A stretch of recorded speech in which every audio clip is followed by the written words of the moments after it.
Welcome, everyone, to the Road to Millions. Andy and Corbin from WagerTalk.com. I'm hoping this is the most important show that we do of 2024.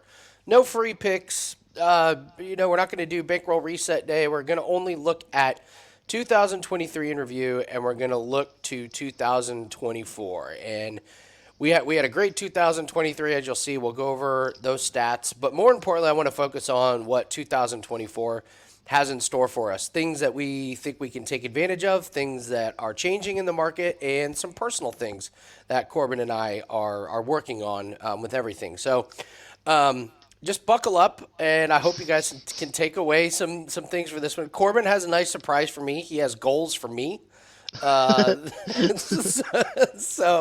well, we're gonna have some fun with this for sure, but we do want to make sure that we're constantly learning and adjusting to the marketplace and making sure that our betting style fits. And so let's just jump right into it. Our annual special is up: golf plus auto racing.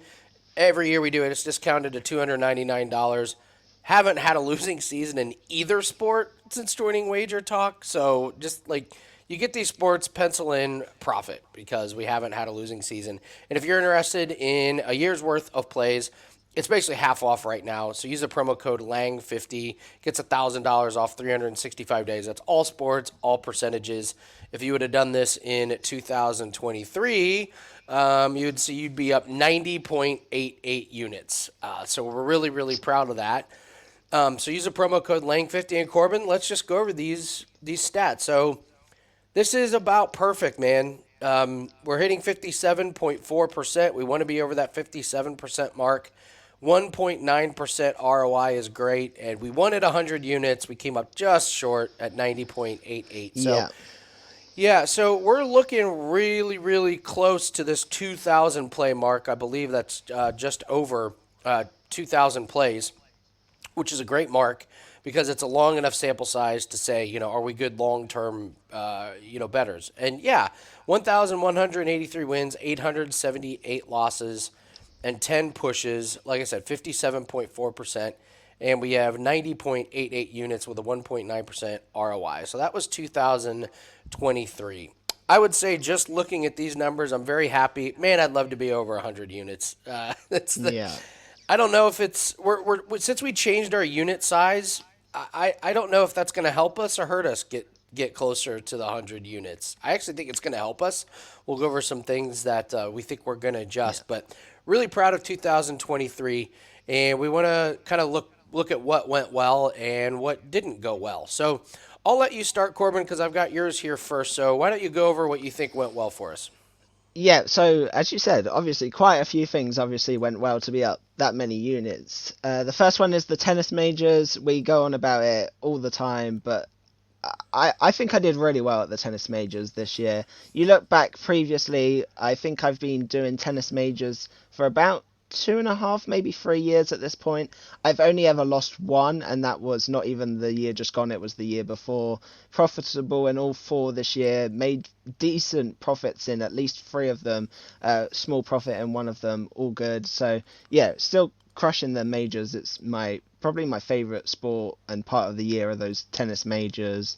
The darts world championships that just happened, finished plus 7-8 units about that. Hit one of our futures that we'll come on to shortly. That just went really well. Another profitable one of those. I've made a profit on every single one of those I've ever bet, so that's great.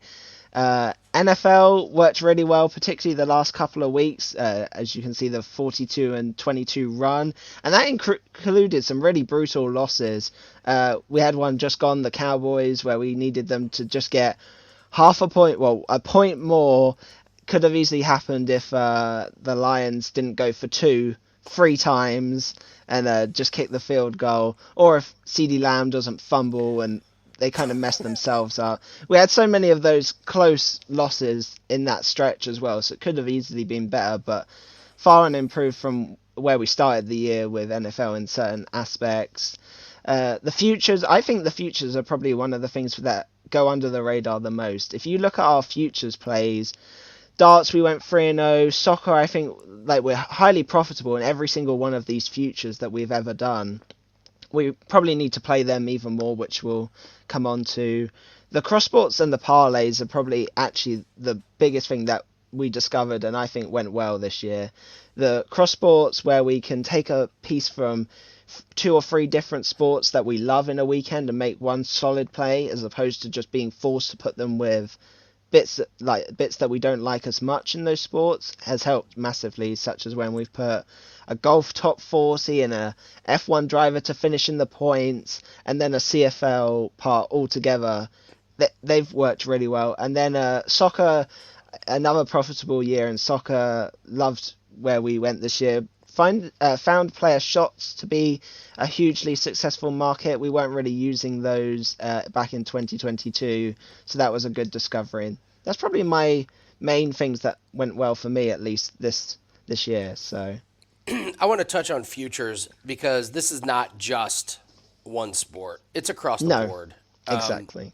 You look at our NBA futures, we've got a couple that are, I mean, they are so on. One of them is like Chris Paul under 12 and a half points average per game. I think he's averaging 9. Great. So that looks great. NFL futures, we're going to cash some of those. MLB was profitable, and they're so overlooked, but we've turned a profit almost every sport every year that we've done them. I was going back and Yeah. looking, and this is even the major sports like MLB, NBA, and NFL, and these are sports that are tough to end the year profitable. So imagine just at the end of the year if you're like, oh, and we get 8 units of futures. Oh, and Yeah. we add 12 units of futures onto the end of it. The bottom line, and I would say it's a results based business. Like, okay, we had brutal losses, but it doesn't matter. Like, this is black and white. You win or you lose. And it's one of Yeah. the nice things about this business is, it's just the units are what they are. And the futures have looked like such a great play. And I mean, the funniest one, Corbin, that we had was Lewis Hamilton Yep. under what was it like three and a Under half or four? four and a half wins, he ended the year with a grand total of zero, a fat zero. And okay, but just take that one play. How many times throughout the year are you going to get a gift like that? Yeah. Not it's tough, but we've seen with these futures that there's just so much value in them, and people overlook them. And it is one thing that I really want to focus on this year. Now, obviously, we're going to end up cashing out on some of these, but we're going to have the start of the Formula One season.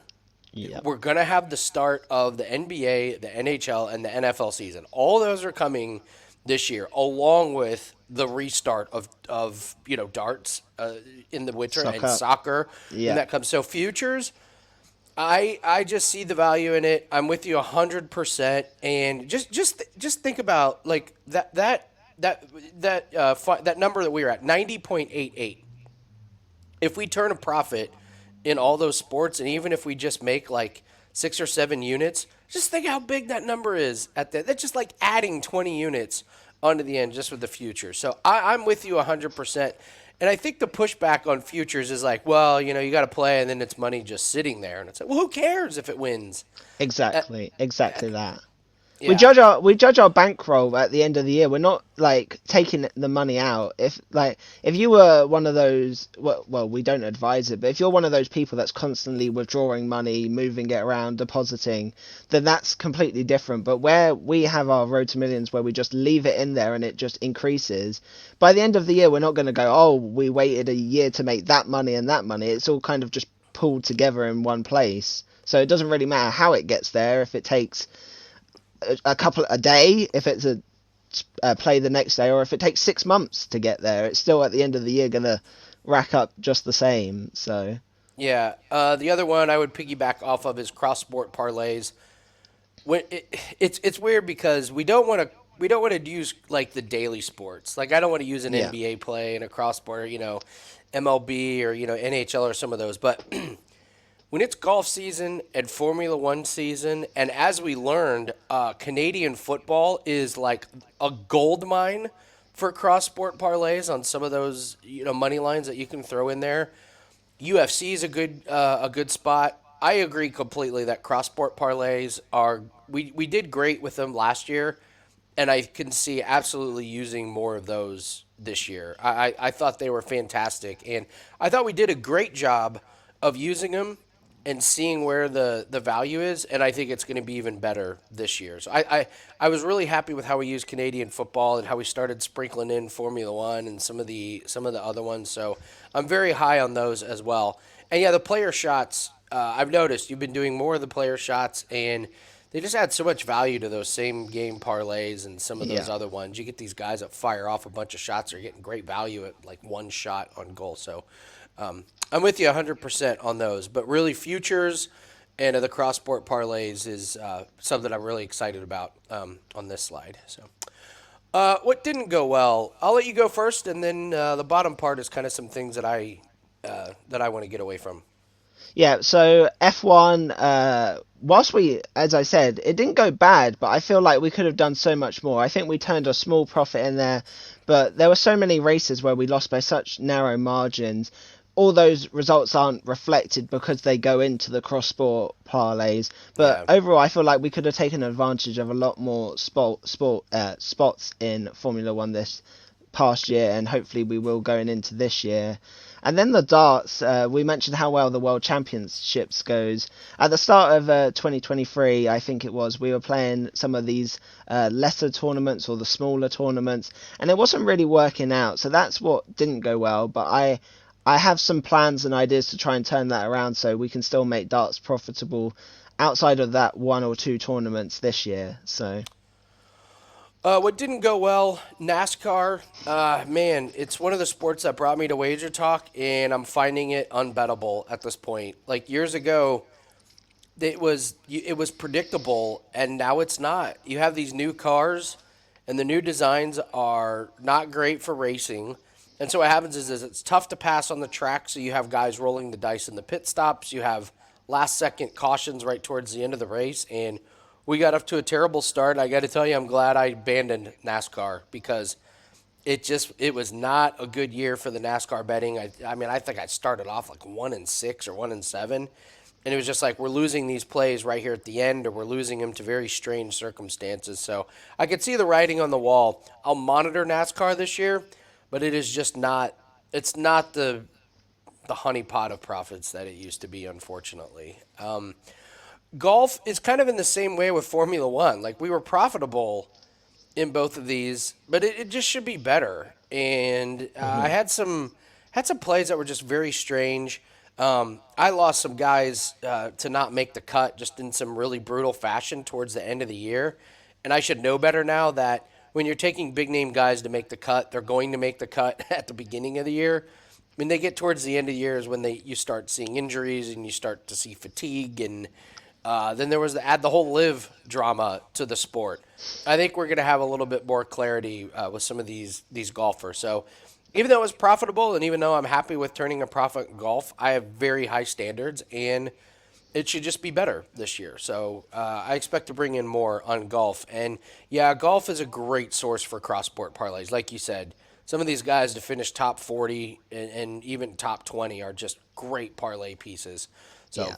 we should do those. NBA player props were a disaster in 2023, and I got to be honest, I crushed. And we crushed it during the COVID season, and it hasn't been there since. You've got injuries every single day to deal with. Other people are doing fine.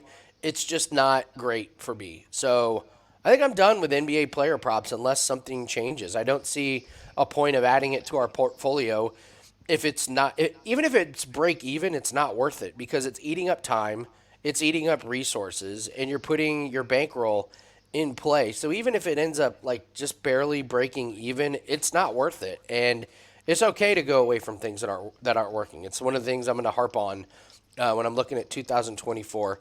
What didn't go well? Whenever I got away from playing streaks, like whenever I would try and pick like something that day to day, and oh well, this situation and this situation, I preach it all the time. Like if you're playing a certain player, play him 10 times. You're gonna try and go 7-3 or 8-2. Every time I would get away from that, it would burn me. And when I would stick to the streaks, it always worked out when I found the right spot. So as long as I stick to those streaks, and you're seeing it in some of the NHL player props that we've been writing for the last couple weeks. We see that it works. UFC main cards. It's going to be one of my biggest changes in how I bet a particular sport, and we'll talk about that here in a bit. But the UFC main cards, man, especially on those pay per views, they were brutal to try and predict. So many just crazy happenings. You have bizarre judges. You get these guys, and it just felt like Corbin when you had these big name guys when they make it to like the main pay per view.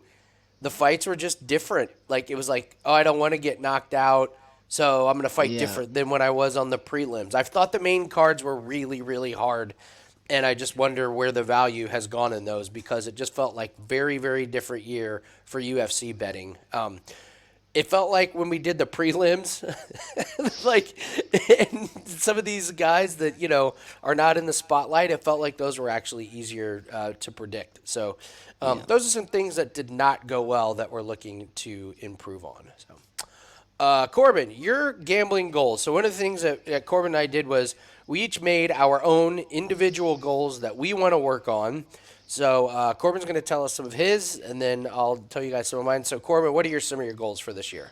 Yeah, so the first one is quite obvious. I feel like everyone probably has this gambling goal, and it's just to increase the bankroll and just the increase the unit size. Not necessarily just with gambling as well. Like obviously we're winning, so it's increasing. But I'd love to be able to try and put in a lump sum to just speed up the process almost. Like all depends what you can afford. I'm not saying just go and lump like 5 grand people can't afford, for example. But if I'm going to try and find a way to try and afford to be able to just increase the size and then let it grow at a faster rate with the road to millions.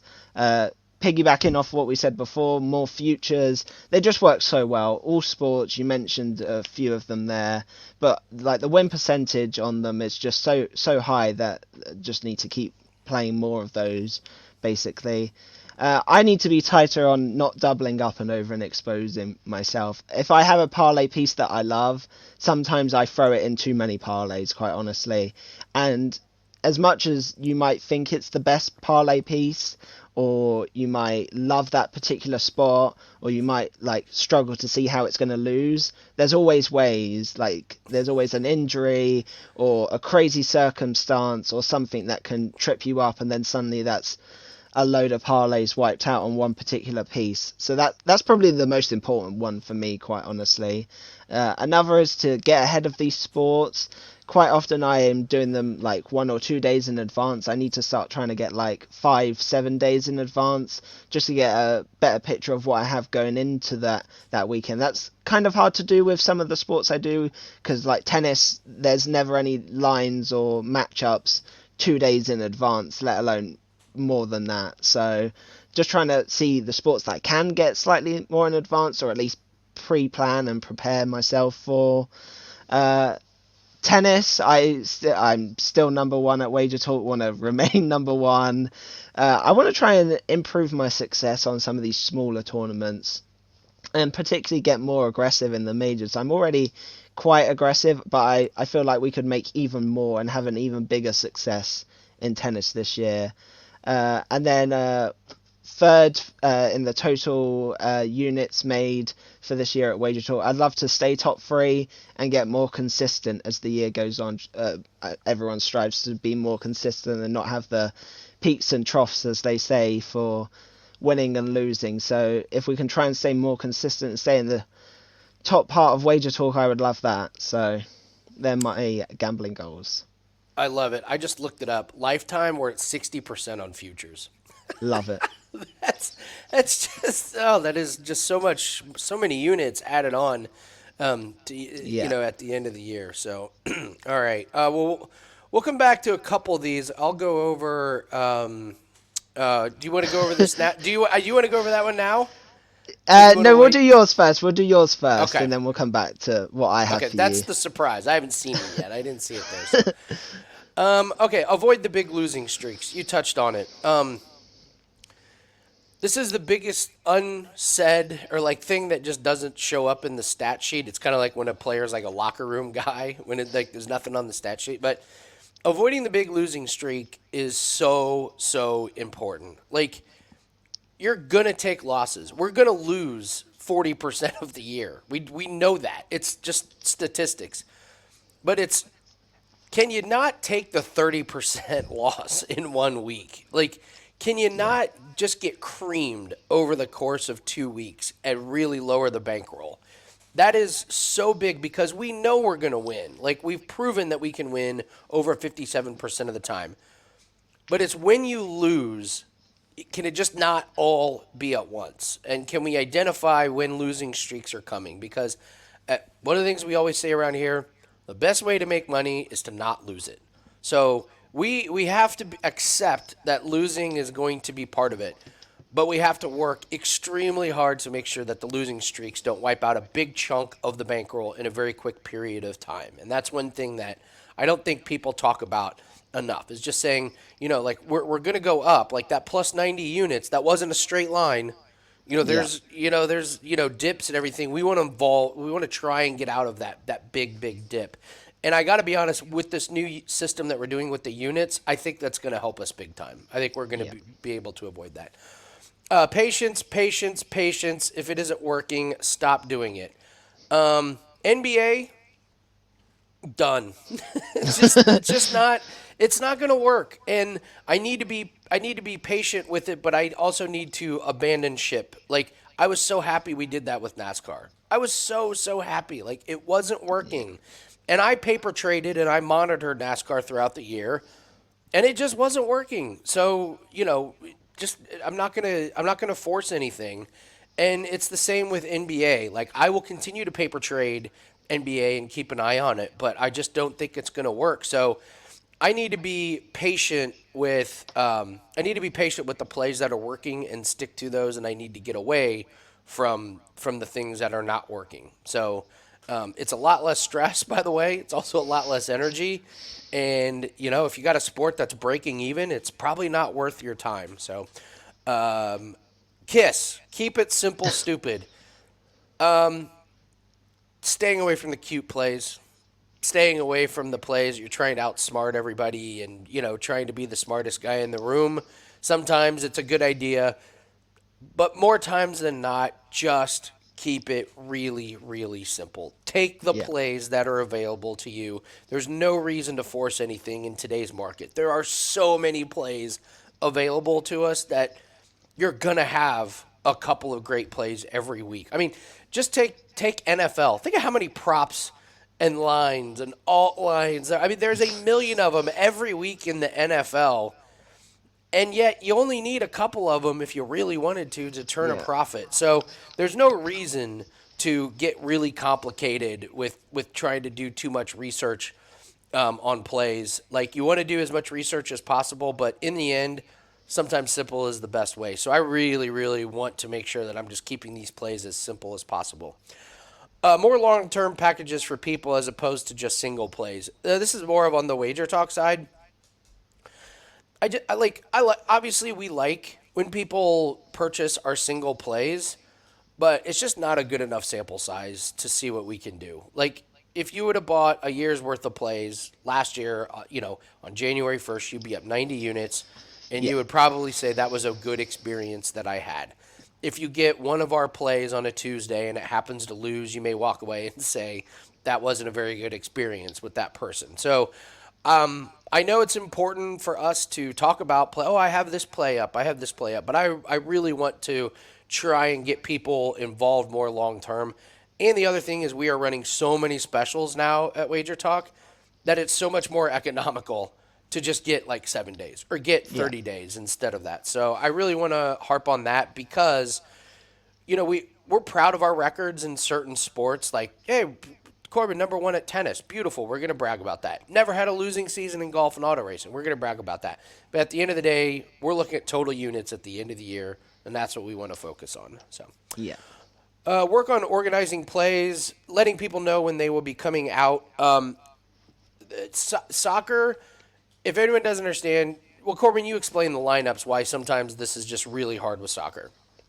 Yeah, so soccer, the lineups can alter so much by just one or two players missing. For example, for we use Man City quite often. I feel like I have a good read. They're my team. But if we're missing a key striker or a key winger, that changes so much about the play from just players to have a shot. If I put in a player not to have a or to have a shot and he doesn't start, that's like a huge problem. It the key one is the corners when you have a corner play. If a team suddenly decides they're going to play five defenders as opposed to a four defender or three defender formation, that changes the scope and the style of the game massively.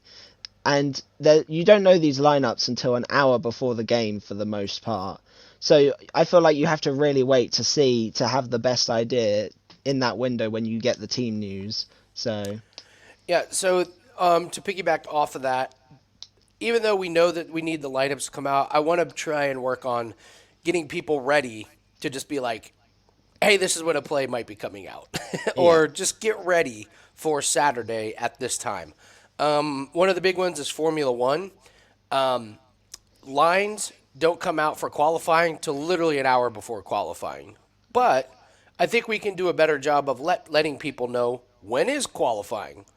yeah, Okay, it's Saturday at 2 in the afternoon. So Saturday at 1 o'clock, get ready because if we have any qualifying plays, it's going to be between this. So, and things like correct. that aren't that hard to do. Like Formula One, the schedule is right there on the website. All we need to do is communicate it to Hmm. people. So I want to get people ready, and it's going to be a lot of on this on the Road to Millions show, getting people ready so we know when some of these plays are coming out. So that's something that I want to focus on as well. So for gambling goals. So, all right, here we go. Corbin's goals for Andy. Be more positive. Okay. Yes, I need Andy to worry less. Andy can sometimes freak out on us and get a bit worried a bit too soon sometimes. Or it what's the word? It puts you off for the weekend. If we lose an early play in NFL, Andy's less sure about coming back with some plays later on. Even if we love them, he's it can put him off sometimes for the weekend. That's the first one. The second part is to celebrate the great weeks more often. It is very hard to make the profit that we do as often as we do. I mean, you see it in the statistics. We made 90 units and we're number three on WagerTalk. That's a huge achievement. That is a huge Absolutely. achievement. And I feel like we just need to celebrate those positive bankroll resets even more. Uh, the Okay. third part, the third part is TikTok. Just marketing outside of the WagerTalk channels. Just I feel like we do a good job, and I feel like people outside of the Wager Talk kind of audience need to learn and be aware, basically, of at least what we're offering. I know Andy's started uploading again on his TikTok channel. If you want to give that a follow, shameless plug right there, but it's Andy Lang Bets on TikTok. Just posting quick little bets, free plays, and information. That could be a way that we keep people up to date. I don't know how Andy feels, but he could easily upload a video at the start of the weekend saying what he's got upcoming, but that's an idea. So marketing outside of Wager Talk is my third one. And then if you want to cue the video, this would be a... All right. So we have a video here. All I right. don't know if the sound's going to work. Okay. Oh, you need to go back to the start. I don't know if I Okay. can... All right. Oh, the sound doesn't work. The sound doesn't work. You get the idea. Andy is This is the kind of celebrations that I need on a bankroll reset day when we have made units. Okay. Look, Okay. So you need me to celebrate like that when we do bankroll yes, reset. I Okay. would. I think at the end of the video he says, "And thank you, that's the road to millions out," and he stands up and walks away. It's a perfect moment. Okay. All right. Uh, that's pretty good, man. That's pretty good. I'll give that to you. Okay, so be more positive and worry less. What's funny about that is most people say I'm very positive, and I'm probably positive on the outside, like kind of behind the scenes. But I do worry. Yeah, I do worry. I worry quite a bit. And I think I am happy with the winning weeks. I probably just don't show it on the videos as much. I think you're Yes. wanting a little bit more production I out of do. it I need as that. I well. need what we just saw in that video every week. Yeah. Um, That's good. That's a good one. So, all right, all right. So, I guess I can concentrate uh, on being more positive and worrying a little bit less. I will say, you and I come from different countries and different do you want to tell the story about? I mean, it doesn't matter. Like Kelly, Kelly sent a message in our Slack channel and just reamed a bunch of us, and it was deservedly so. She was like, "Get your shit together on social media. What is this? What is that?" Just laced into it. And so, what was what was your response, Corbin? Because it's really funny. What was your response Oh, to that? I just said that's not the way that we would do. Like it was very, very direct. I think is the word that I would use. And over here we'd have like a softly, softly approach. We'd be like, oh, please don't do that again, or I would advise you maybe not to do that. Not like get your shit together. This is, this is awful kind of directness. So yeah, it kind of caught me a bit off guard, but Like, and to the rest of us, we were like, "Yeah, she's probably right." Like that was the thing about it, was it just didn't phase me at all. And so I think we have a lot more ups and downs, at least at Wager Talk. So, but that was a very funny moment. So, let's go over a couple other things here. Here's something new that I have for everybody. Ways to get Wager Talk plays delivered to you. This is for if you're a long-term access client. I've discovered this, and it works beautifully. So here's what I did: I create a brand new Gmail. You could do your name, wagertalk at gmail.com. Just something that's obviously nobody would ever have, like John Smith, wagertalk at gmail.com. Make that your email that you get your Wager Talk plays delivered to you. So no other email should get sent to this email address. Change it in your Wager Talk profile, or just let Wager Talk know this is the email I want all my plays to go to. On my iPhone, all I do is click on Gmail, go into settings, notifications, and I have applied a ringtone that is only to that email. So when I hear that certain ringtone go off, it's go time. immediately I know we got to play. And I got to tell you, I've done it for 2 weeks, and it is so much easier. Every time I hear that thing, I know either Corbin's uploaded a play, or I've gotten an email from Wager Talk, or something. It's really, really easy. If you're a long-term access, this took me all of 5 minutes, literally 5 minutes to do this. So go ahead and do that if you're worried about not getting plays, or if you've missed some plays that have been given to you. Just have an email that is only for Wager Talk plays. I've done it 2 weeks. It is it's a home run in my opinion. So let's see here. So Corbin, I wanted to go over.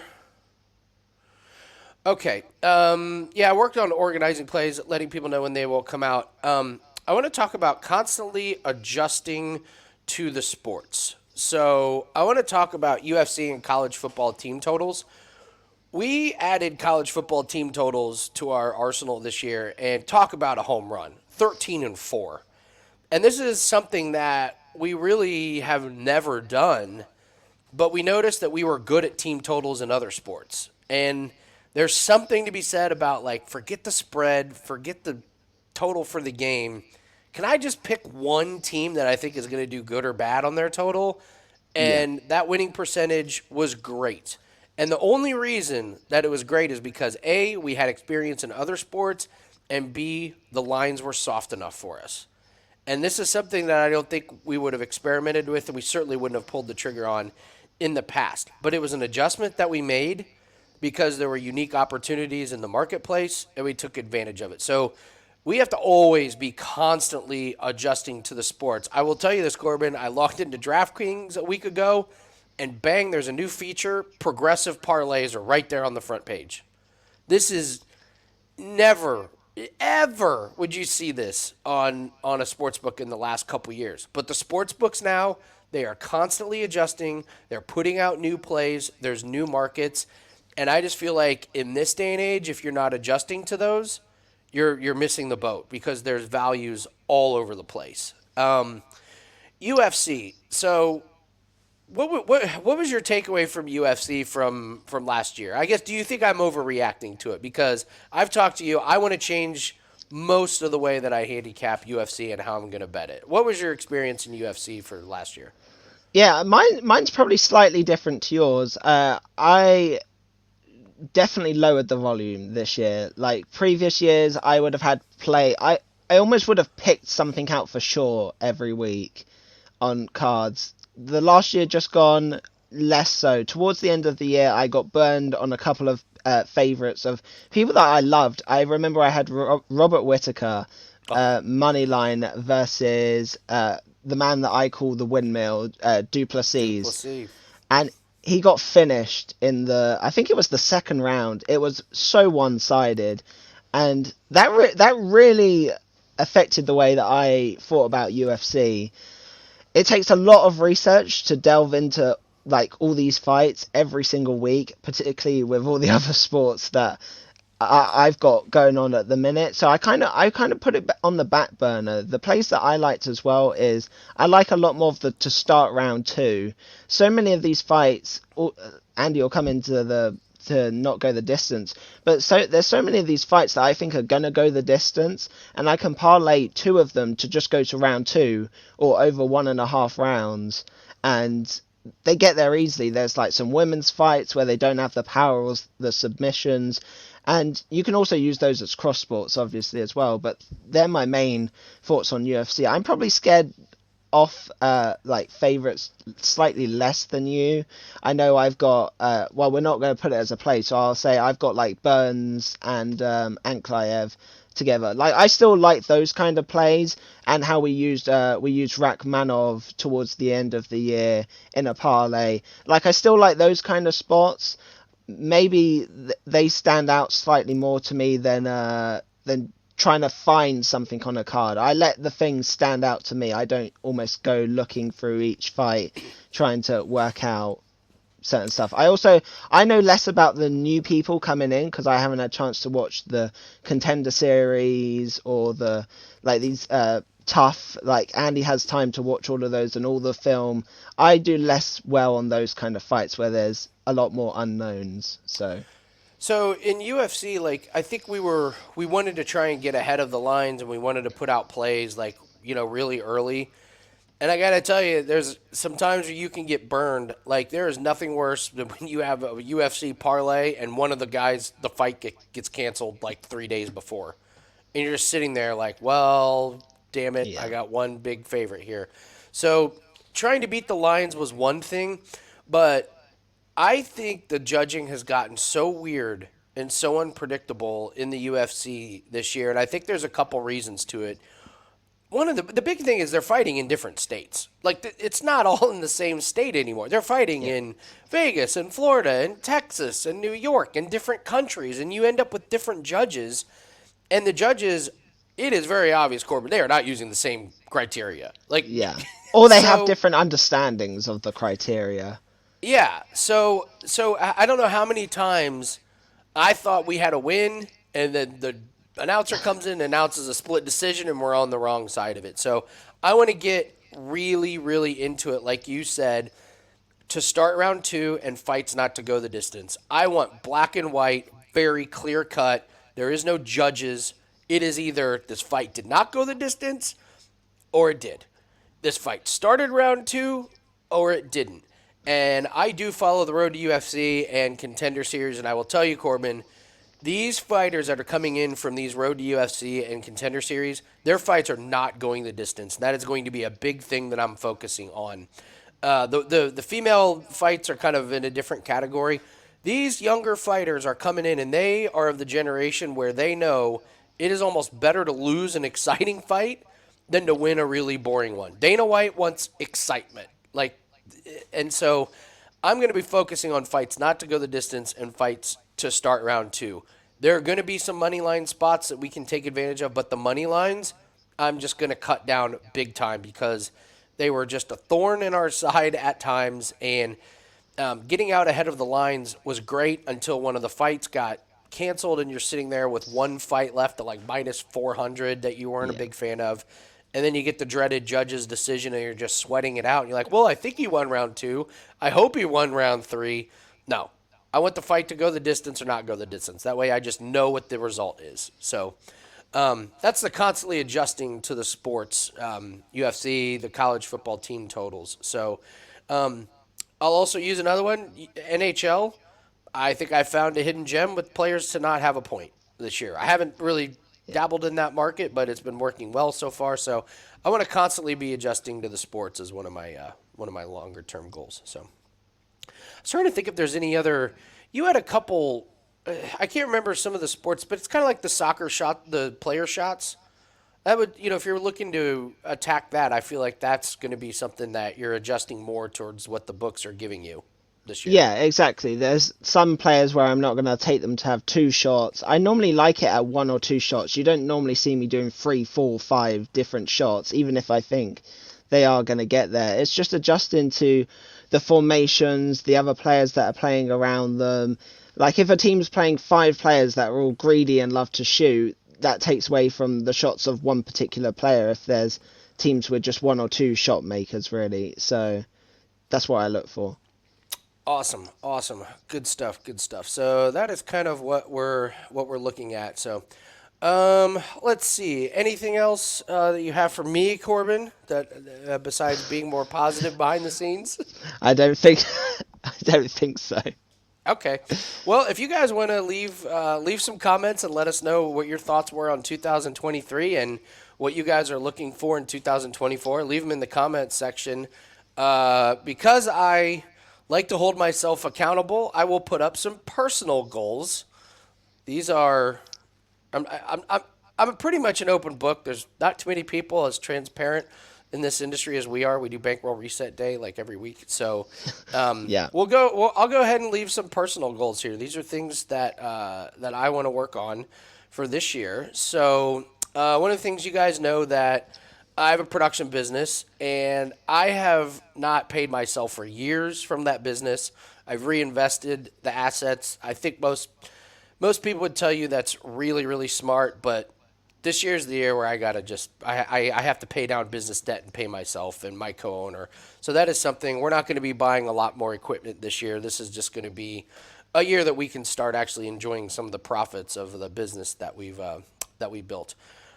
Second is my health. My blood sugar is still high. I don't have a lot of the bad effects of it, but I'm making a huge push, Corbin, a very aggressive diet, very aggressive working out, and I am absolutely cutting down alcohol. Like you guys know, I live on a lake. It's so easy in the summer to just blast out a six pack every on Tuesdays and Wednesdays when you're out, with your buddies. And I've already started it. I have had basically no sugar this week. Haven't had any drinks since New Year's Eve, and it's amazing. Just in like 4 days, my blood sugar is down.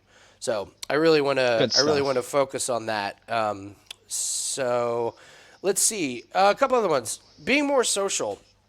I was so social before COVID, and I have gotten away from that.